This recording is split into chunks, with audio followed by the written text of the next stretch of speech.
Ya pemirsa, vonis bebas kontroversial Ronald Tanur mengungkap fakta lain. Kejaksaan Agung membongkar jual beli kasus di Mahkamah Agung. Ex-pejabat MA Zarof Richard sekaligus maklar kasus Ronald Tanur ditangkap dengan barang bukti fantastis. Uang tunai senilai hampir 1 triliun rupiah dan logam mulia 51 kilogram.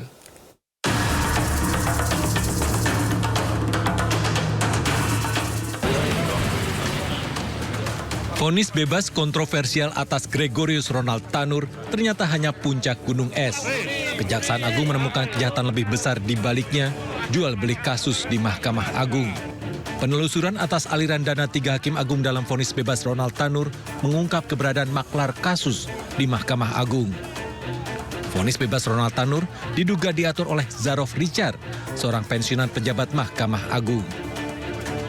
Bahkan saat menggeledah rumahnya, Kejaksaan Agung menemukan barang bukti fantastis dari tangan Zarof Richard. Uang tunai dari berbagai mata uang bernilai lebih dari 920 miliar rupiah atau nyaris 1 triliun rupiah. Kejaksaan Agung juga menyita emas logam mulia seberat 51 kilogram. Saat ini bernilai 75 miliar rupiah. Kian mengejutkan ketika Zarof Richard mengaku mengumpulkan uang itu dari gratifikasi penanganan sejumlah perkara saat masih menjadi pejabat di Mahkamah Agung. Saudara ZR pada saat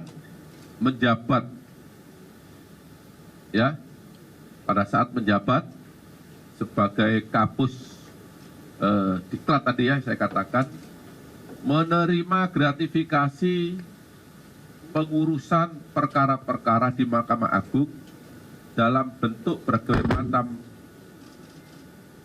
uang,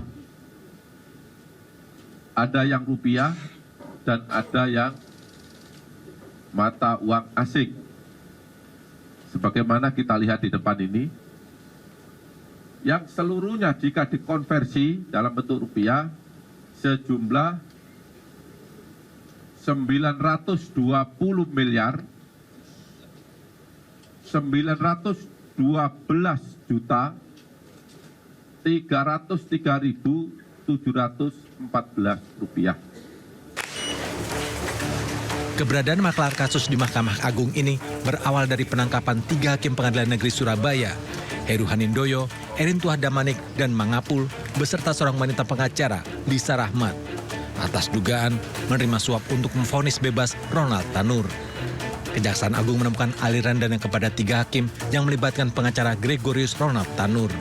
Setidaknya 20 miliar diamankan dalam bentuk berbagai mata uang.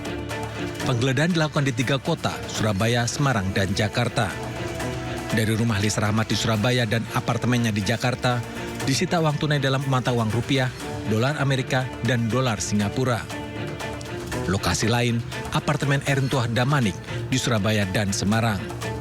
Penyidik juga menggeledah apartemen Hakim Hanindoyo di Surabaya. Sedangkan di apartemen milik Mangapul, petugas menyita 21 juta rupiah, 2.000 dolar Amerika, dan 32.000 dolar Singapura. Zarof Richard bukan satu-satunya. Tanpa jaringan kuat, maklar kasus tidak akan dapat bermain di pengadilan, bahkan Mahkamah Agung.